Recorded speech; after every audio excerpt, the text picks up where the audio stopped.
Welcome, I'm Richard D. Hall and I'm here in Portugal, Praia de Luz. Now the reason why I've come here is because I'm making a series of documentaries about the Madeleine McCann case. Why am I making programs about that? Well, it's because I'm sick and tired of misleading media headlines about the incident. In these films, I will expose the hard facts about the incident and also what has happened since the incident. The documentaries clearly show the last place to get truthful information from is mainstream media, and I will also expose those who are controlling mainstream media.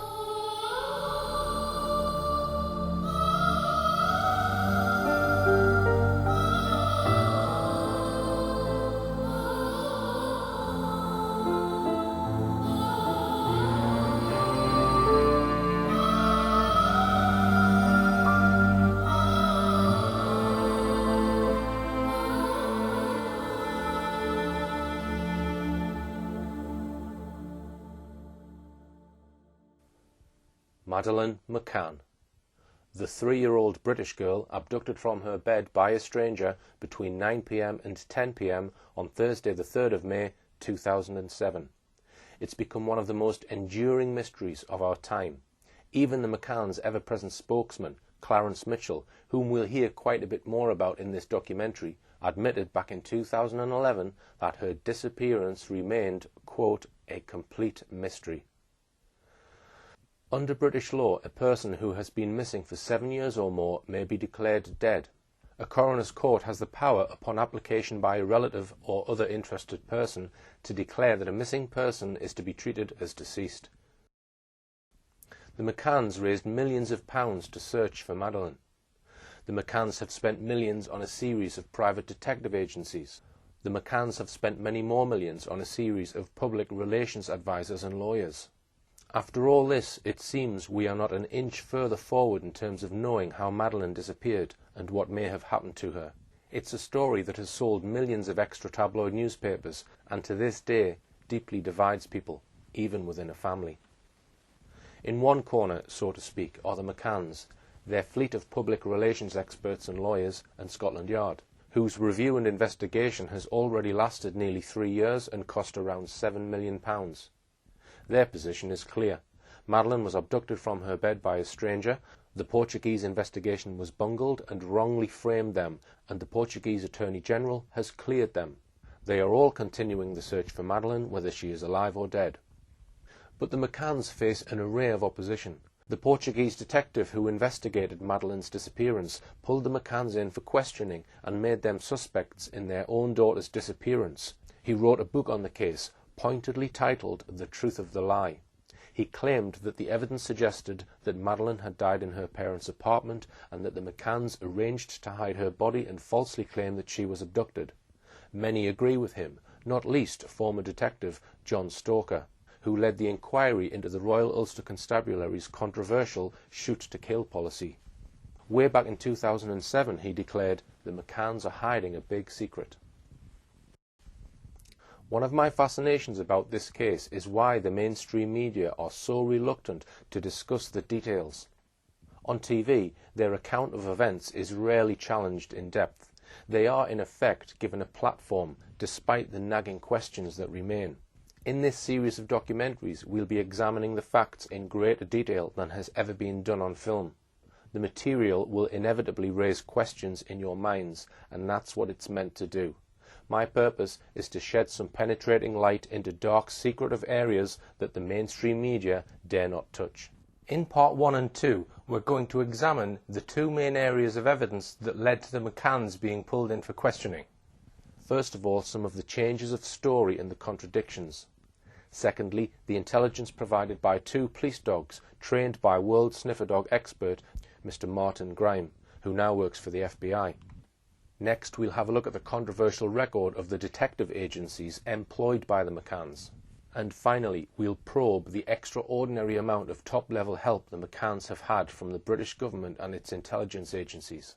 In part 2, we will pick up some of these issues in greater detail, focusing on the many changes of story and contradictions in the case, seeking to analyse and explain why there are so many.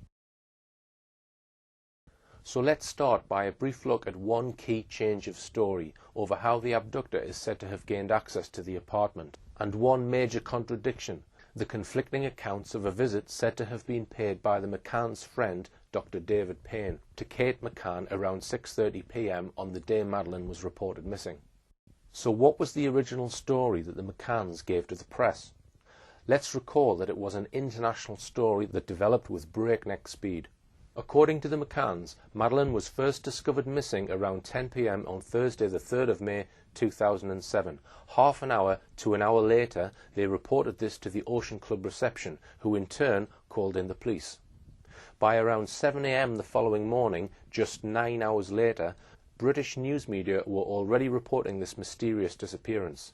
Some of them were briefed directly by friends of the McCanns, such as Jill Renwick, a friend of former Prime Minister Gordon Brown and his wife. During the early hours of Friday morning, the British print media summoned their overseas reporters to the Portuguese village of Praia da Luz, like John Clark, the editor of the expat Spanish newspaper, the Olive Press, who files reports for The Sun and the Daily Mail. He was summoned in the early hours of Friday morning and made a 5-hour journey from his home in Ronda, Spain, to be in Praia da Luz before noon that day. It was an international media frenzy from day one. One of these early reports was carried by the BBC, who carried the comments of Trish Cameron, sister of Gerry McCann. The BBC reported that Mrs. Cameron had received a telephone call from her 39-year-old brother, a consultant cardiologist, who was hysterical and crying his eyes out, she said. The last checked at 9:30. They were all sound asleep, sleeping, windows shut, shutters shut. Kate went back at 10 o'clock to check. The front door was lying open. The window had been tampered with. The shutters had been jammed open, or whatever you call it. And Madeleine was missing. There is no doubt whatsoever that this was the story the McCanns wanted the press to report. An abductor, they claimed, had broken through the windows and shutters using a jemmy and had taken Madeleine from their holiday apartment. The Guardian carried the following account of Kate McCann's father, Brian Healy. Gerry told me that when they went back, the shutters to the room were broken, they were jemmied up, and she was gone. The Mirror and the Times both carried a report from Madeleine's godfather, filmmaker John Corner, who said that Kate McCann had phoned him in the middle of the night.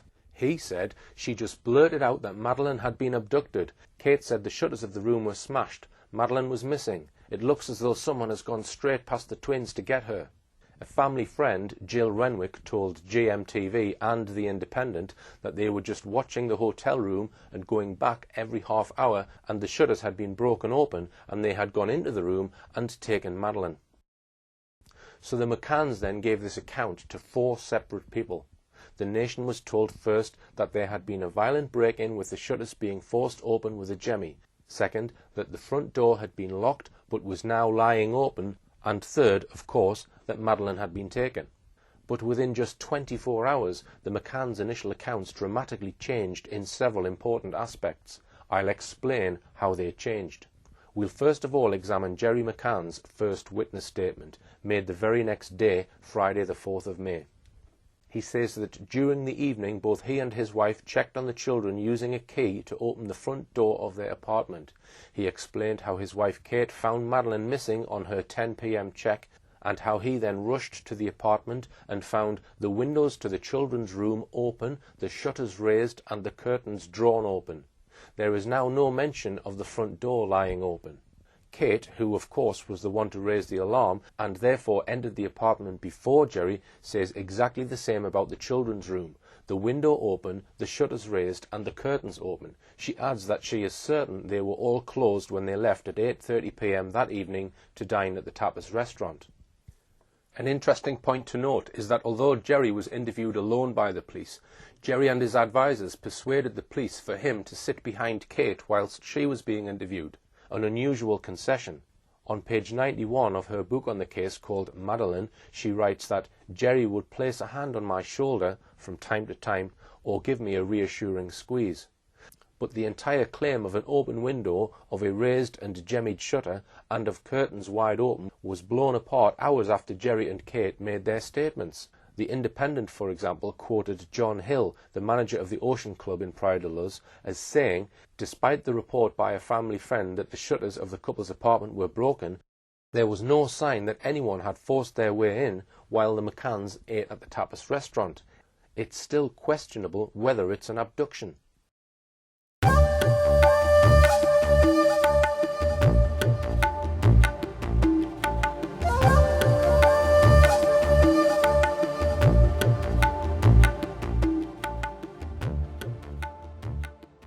Later, Chief Inspector Olegario Sousa, the spokesman for the investigation, told British police officer Detective Inspector Kirby that the windows and the shutter had not been tampered with, adding that their mechanism makes them almost impossible to open from the outside.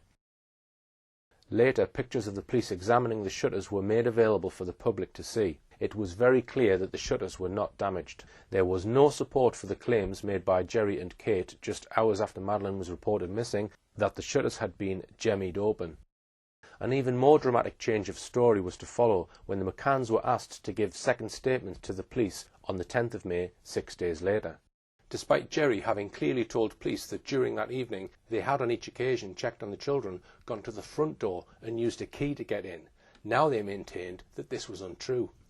Instead, they claimed they left through the patio door, leaving it unlocked. Their claim of a violent break-in by an abductor through the children's bedroom had been proved to be false. Now they had to rapidly explain how the supposed abductor got into the apartment in the first place. We can see what Jerry now said in his second, much longer statement.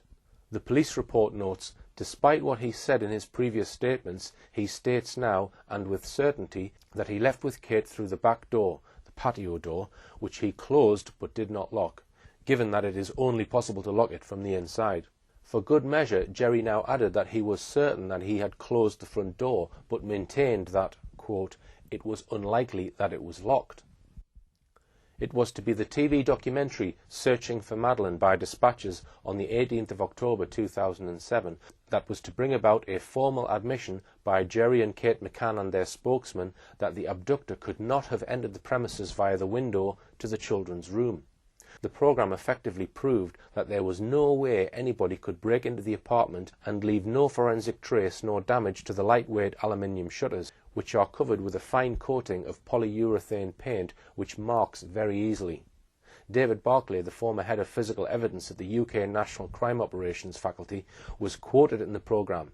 He said, "We must be very careful that we're not saying this is actually staging, but it's difficult to see how anybody could have interfered with those shutters from outside without leaving some trace.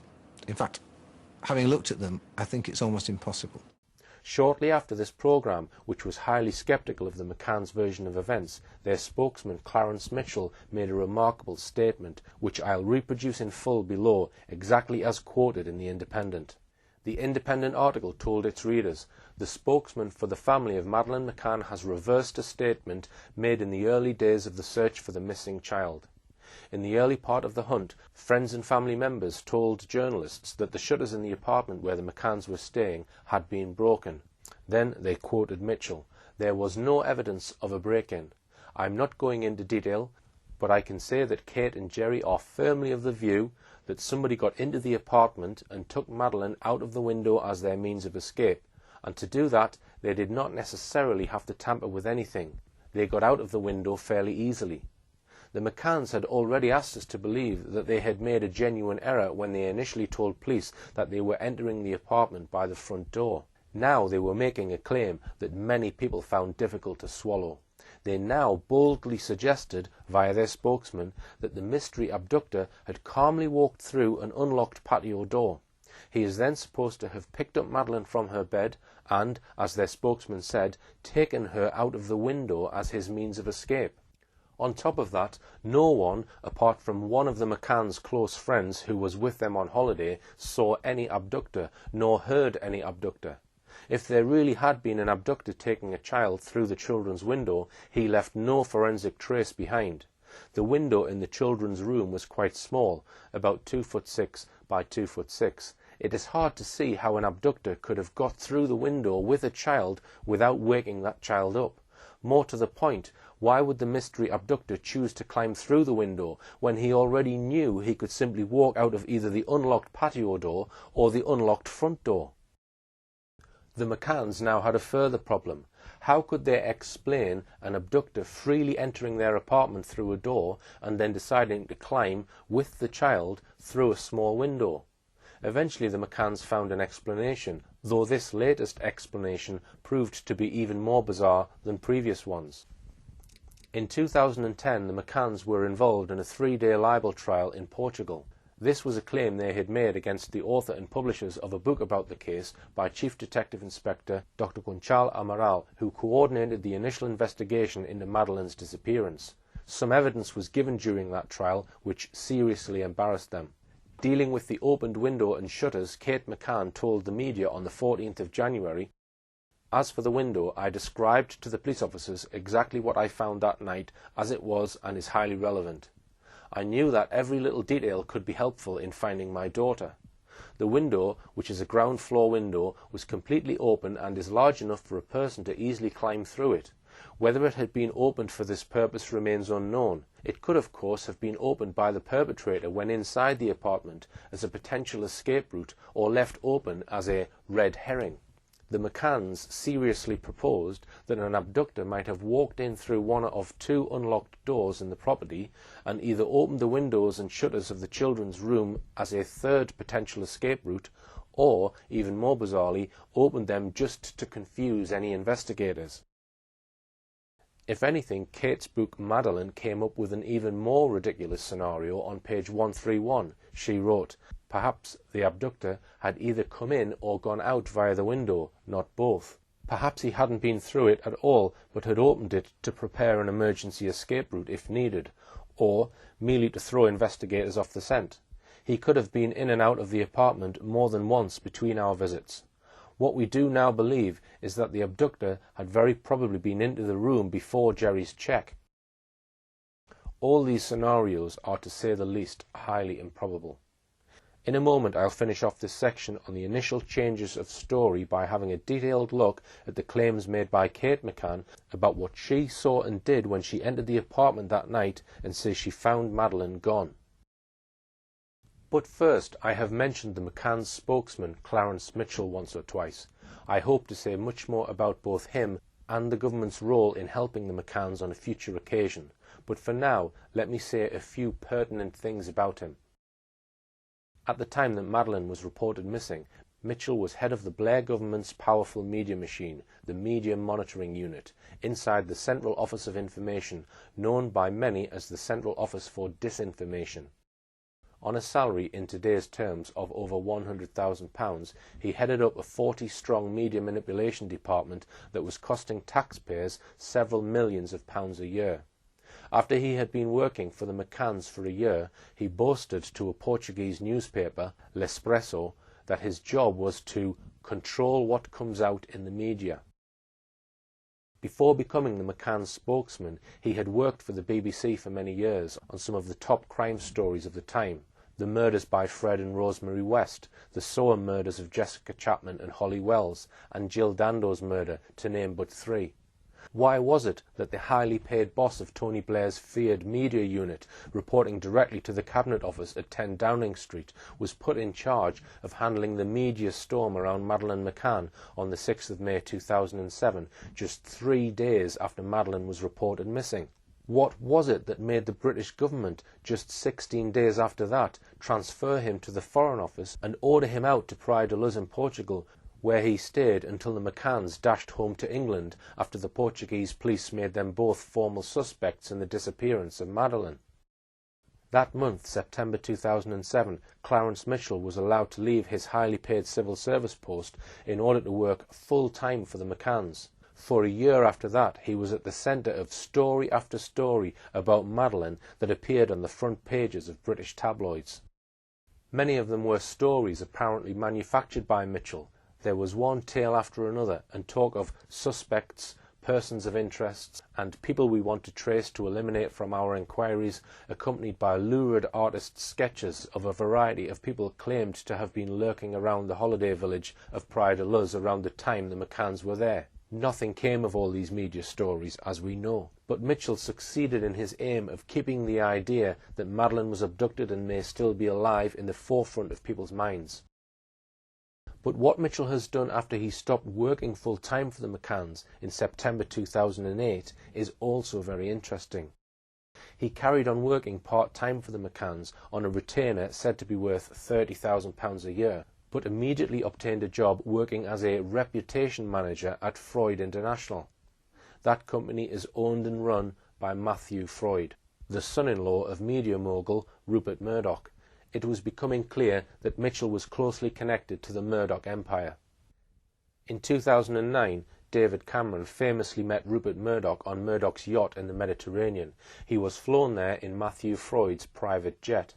Weeks after that historic meeting, Murdoch, having for years told his newspapers like The Sun and The Times to back Labour, now dramatically switched sides and began backing Cameron's Conservatives to win the 2010 general election, which they did, though not obtaining an overall majority. At around the same time, Cameron appointed Andy Coulson, former editor of the News of the World, another Murdoch newspaper, as his director of communications. Coulson, of course, has been embroiled in the long-running phone hacking trial at the Old Bailey, accused of illegally paying high-ranking police officers for juicy stories and illegally hacking people's phones. In March 2010, Cameron and Coulson appointed Mitchell as their Deputy Director of Communications to help master the control of the media to win the general election for the Conservatives. So there we had a team made up of Cameron, a close personal friend and neighbour of Rebekah Brooks, then the Chief Executive Officer of Murdoch's News International empire, Coulson, former editor of one of Murdoch's newspapers, and Clarence Mitchell, Chief Media Spinner for Blair and a recent highly paid public relations consultant to the company owned and run by Murdoch's son-in-law. Mitchell was a man, therefore, who moved in the very highest echelons of the British political and media establishment. Just why was it necessary for him to be given a full-time job as Public Relations Officer for the McCanns just 3 days after Madeleine went missing? After all, as far as anyone knew at the time, Madeleine could have been found any day. And has Mitchell's expensive input in the case, costing hundreds of thousands of pounds over the past 7 years, found out anything useful about what really happened to Madeleine? The answer to that, so far, is no. But let's return to the specific subject matter in hand, the changes of story by the McCanns in their initial statements to the Portuguese police. Let's probe this a little deeper. In her May 2009 interview, Kate McCann gave her first detailed description of what she found when she checked on the children at around 10 p.m. on the 3rd of May 2007. Among other things, she mentions what she says is Madeleine's favourite toy, a pink soft toy called Cuddle Cat. Here's what Kate McCann said. I did my check about 10 o'clock and went in through the sliding patio doors, and I just stood actually, and I thought, oh, all quiet.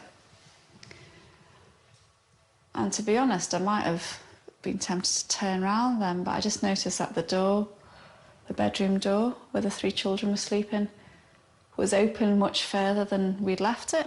I went to close it to about here, and then as I got to here, it suddenly slammed. And then as I opened it, it was then that I just thought, I'll just look at the children. And I could see Sean and Emily in the cot, and then I was looking at Madeleine's bed, which is here, and it was dark, and I was looking and I was thinking, is that Madeleine or is that the bedding? And I couldn't quite make her out, and it sounds really stupid now, but at the time I was thinking I didn't want to put the light on because I didn't want to wake them. And literally as I went back in, the curtains of the bedroom, which were drawn, but were closed, whoosh, it was like a gust of wind, kind of just blew them open. And Cuddle Cat was still there, and a pink blanket was still there. I mean, I knew straight away that she'd been taken, you know. Looking at this in more detail, first of all she says that the door was further open than we left it. She means further open than when we left the children at 8:30 p.m. to go down to dinner. The statement is complete nonsense for this reason. Kate may have remembered, so she says, leaving the door slightly open when they left for the restaurant at 8:30 p.m. But we know, according to their statements, that 2 other people had been in the apartment in the meantime, her husband Jerry just after 9 p.m. and their friend Dr. Matthew Oldfield, so she would have no way of knowing how open these 2 had left the door to the children's room. The curtains were closed when they left them, she says. Then a gust of wind is said to have blown the curtains into the room, but photographs released by the Portuguese show one of the 2 curtains trapped against the wall down the side of a bed below the window. The other is seen behind a wicker chair. That is one sign that the curtains must have been arranged by someone in that position. Moreover, curtains that blow in the wind do not suddenly end up 2 or 3 feet apart, as we can see in the police photograph. They are folded, which means that someone has actually drawn them back. The right-hand curtain is more drawn back than the left. It was not a gust of wind which did this. With all these changes of story and contradictions, it is hardly surprising that the Portuguese police questioned the McCann's account very early on. We saw earlier that both of the McCanns reported that on arrival to their apartment at around 10 p.m, the shutter was raised and the windows were open. The window, by the way, is a sliding window. You open the catch and then one window slides in front of the other. If the abductor had really used the window as his means of exit, it would have been a very tight squeeze indeed to get through. But what this also means is that if there really had been a gust of wind, as the McCanns claimed, it would have blown one of the curtains. It is a further indication that the alleged crime scene was arranged. Furthermore, when the police examined the window frame for fingerprints, they only found one fingerprint. It was the fingerprint of Kate McCann. Let's examine 1 or 2 more aspects of the claims made by the McCanns about the state of the children's room when they found it that night. They first of all told police that the door to the children's room was completely open, but when Kate McCann was interviewed about this on TV, this changed to the door was left open a bit more than we had left it.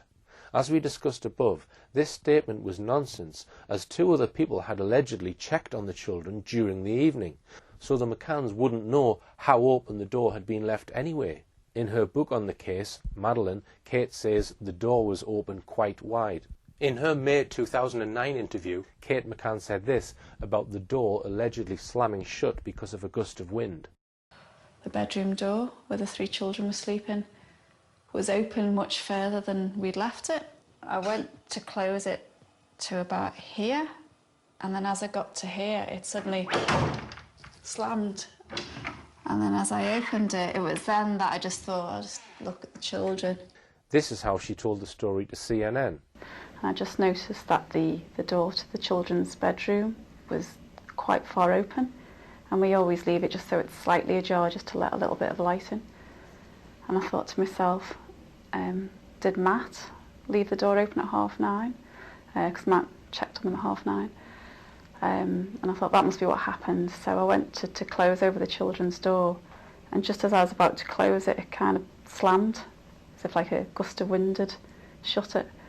The same story is in her book on page 71. Then I noticed that the door to the children's bedroom was open quite wide, not how we had left it. At first I assumed that Matt must have moved it. I walked over and gently began to pull it too. Suddenly it slammed shut as if caught by a draft. We notice here first a bit of clever backfitting. The nonsense about the door being open wider than when we left it is changed. Now, she states, at first I assumed that Matt, a doctor friend of theirs, had moved it. It has taken her 4 years to add this bit to her story. A vital point to notice here is that the claims about the gust of wind and the door slamming shut were never in any of the McCanns' original statements.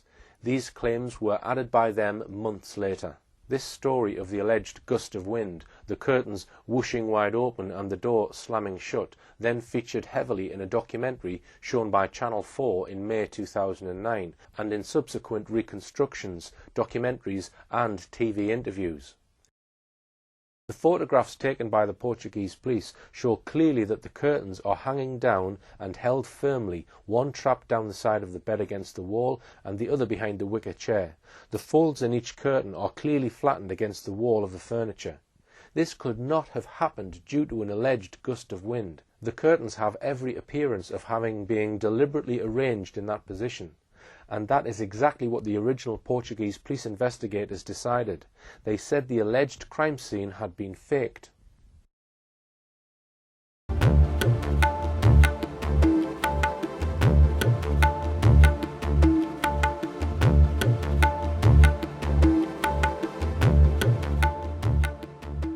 Now let's have a look at Kate McCann's first police statement, made on Friday the 4th of May, the day after Madeleine was reported missing. The police statement says that she went into the apartment by the side door, which was closed but unlocked, and immediately noticed that the door to her children's bedroom was completely open. The window was also open, the shutters raised, and the curtains open, while she was certain of having closed them all, as she always did. But the photos of the children's room taken when the police arrived show the windows closed. They are the type that lock together automatically when closed and need a finger inserted into the black mechanism in the centre to release the catch. They also show the shutters in the almost closed position. The photos also show the curtains half closed, the left curtain slightly more closed than the right one.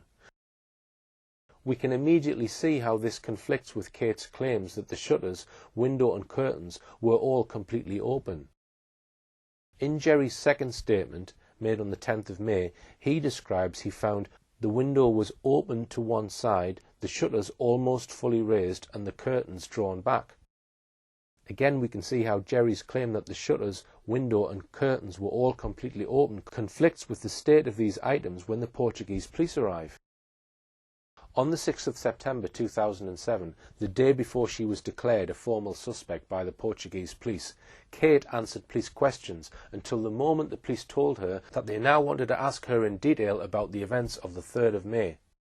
At this point, Kate McCann immediately exercised her legal right to remain silent and said nothing more of evidential interest. So, summarising, in the McCann's original statements, the curtains were described by them as drawn back or fully open, but in the police photos they are only half drawn. In addition, as we've seen, the window is a sliding window, so only one half can be open, that window pane sliding in front of the other. A gust of wind would therefore disturb only one curtain, not both. Now let us examine the story around the children's bedroom door. In her police statement on the 4th of May, which was later confirmed by Jerry, Kate McCann says the children's bedroom door was completely open. But months later, they tell a very different story to journalists. Now it is, the door was open a bit more than we had left it. It's of interest to note that if we take these words at their face value, Kate is basically saying that she did not intend to look into the children's room until she says she noticed the door wider open than they had left it. It is hardly surprising when we consider this scene that the original Portuguese investigating team thought there were obvious signs that the scene in the children's room had been faked. If we look at the police photos, we see first of all that the bed Madeleine is said to have slept in looks neat and tidy, with the corner neatly turned down. It does not immediately look like a bed that has been slept in, or one from which a child has been suddenly snatched. If we look at the curtains, it looks as though someone has tucked the curtains back down the crack between the bed and the wall, having first moved out the bed, arranged the curtains in position, and then pushing the bed back against the curtain. Moreover, although Kate claims that the curtains whooshed open and were drawn back, in the photos they clearly are not. Neither the whooshing of the wind nor the slamming of the door was originally reported by either Kate or Jerry McCann. Why was it that these claims were only raised in 2009, nearly 2 years after Madeleine was reported missing? Finally, what was the weather like that night? Were there so-called gusts of wind, as Kate McCann claimed? It seems highly unlikely. We've had a look at the available weather records for that night. It was a cool night with a light breeze. At nearby Faro Airport, the maximum wind speed was a light force 3. At 10 p.m, Faro Airport recorded a wind speed of just 9 miles per hour. It hardly seems strong enough to cause a door to slam or to whoosh open a curtain which is found trapped behind a bed. There is one other very curious aspect about the weather that night. Several of the McCann's friends commented on how cool or cold it was. In fact, at about 9 p.m. to 10 p.m, when the supposed abduction is claimed to have happened, the outside temperature was around 13 degrees centigrade. That's 55 in Fahrenheit. You would need warm clothing when outside. One of their friends, Jane Tanner, specifically commented on how cold it was and how she needed to wear a coat when going out, so she said, to check on her 2 children. Yet bizarrely, Jerry McCann in his statements claims it was a hot night. In a moment we'll check on some statements made about the weather that night, but first let's examine yet another contradiction in this case, so full of changes of story and contradictions. In her book, Kate McCann describes how she and Jerry left the children when they sauntered down to the tapas bar to meet their friends. I took them all into their bedroom. Madeline got into her bed, and then Emily, Sean and I settled ourselves on top of it, with our backs against the wall for our final story. Then we kissed the twins and kissed Madeline, who was already snuggled down with her princess blanket and cuddle cat, a soft toy she'd been given soon after she was born and never went to bed without. Snuggles down clearly conjures up an image of a child tucked up under her sheets and blankets, feeling all warm and cosy. You snuggle into or under something. But just a page further on in the book, Kate writes, Jerry left to do the first check just before 9:05 by his watch. He found Madeline lying there on her left-hand side, her legs under the covers, in exactly the same position as we'd left her. So when they left, Madeline had already, quote, snuggled down. That is how they left her. Jerry now says he found her, quote, in exactly the same position as we'd left her. But what does Jerry say? Now Madeline is reported to be on top of the bed, with only her legs covered up. Lying on top of the bed with her legs under the covers cannot possibly be described as snuggled down. Even more bizarrely, if we now return to Jerry McCann's second statement to the police, made on the 10th of May 2007, concerning the bed where his daughter was on the night she disappeared, he says that she slept uncovered, as usual when it was hot, with the bedclothes folded down. So even days after Madeline was reported missing, he tells the Portuguese police that Madeline slept on top of the bed because it was so hot, yet when Kate McCann published her book 4 years later, we are told that she was snuggled down in her bed when they left the children and headed out for their evening at the tapas bar. We've seen that the temperature around 8 to 9 p.m. that night was around 13 degrees centigrade. What other remarks did the McCanns and their friends make about the weather that night? On page 73 of her book, it was so cold and so windy. Now their friend Jane Tanner, referring to the person carrying a child she says she saw that night, I just thought, that child's not got any shoes on. You could see the feet, and it was quite a cold night in Portugal in May. It's not actually that warm. I know I'd got a big jumper on, and I remember thinking, oh, that parent's not a particularly good parent. They've not wrapped them up. It was actually quite cold.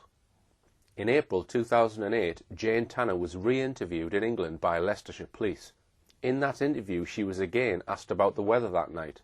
She said, yeah, and there were some people inside because it was quite chilly. It was actually quite cold. I remember I was wearing, because it was cold, I'd got Russell's big jumper on, cropped trousers and flip-flops, and yeah, it was quite, sort of cold. I thought that the child might be cold. That's one reason why we didn't open the shutters, to open the window or anything in that room. It wasn't actually really hot at all. It was actually quite cloudy in the days, and at night it was actually quite chilly. If there was any doubt about how cold it was that night, and indeed the rest of the week, the McCann's friend, Dr. Russell O'Brien, said the nights were quite chilly. Another friend, Dr. Matthew Oldfield, said in the evenings it was very cold. His wife, Rachel Oldfield, said it was really cold in the evenings. Another friend, Dr. David Payne, said it was quite cold some nights and, perhaps nearly too cold to be sat outside. Then look at his wife, Fiona Payne's statement. It was still very cold.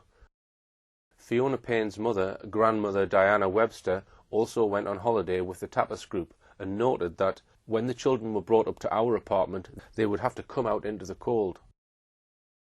So why, alone amongst his group of friends, does Jerry McCann insist it was so hot that Madeline lay on top of her bedclothes that night? Could it be because the police photographs shows a bed which shows few signs of having been slept in during the evening of the 3rd of May? Is that something he was perhaps struggling to explain? When Kate McCann was pulled in for questioning on the 7th of September 2007, just 4 months after Madeline had been reported missing, the first question she was asked was this. On the 3rd of May 2007, at around 10 p.m, when you entered the apartment, what did you see? What did you do? Where did you search? What did you handle? She had a golden opportunity to tell the police what she saw and what she did. But instead, she exercised her right not to comment. She was asked 47 more questions. She answered no comment to every one.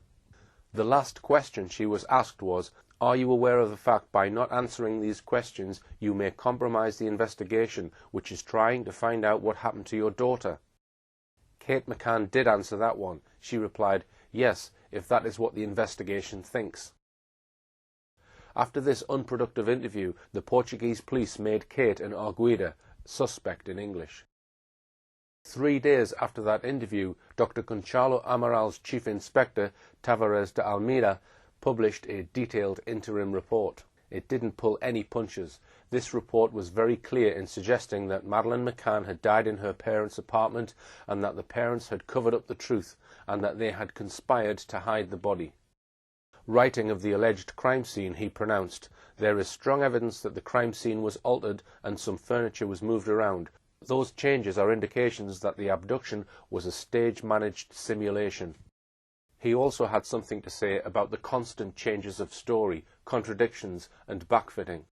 In a section headed, "The McCanns evolved their story to adapt to the police questions," he wrote, "The media attention that has been given to the case and the search for information by the said media has led to an evolution of Madeleine's parents' statements. All the information that has been made public has contributed to the McCanns rebuilding and adapting their story to fit the eventual police questions.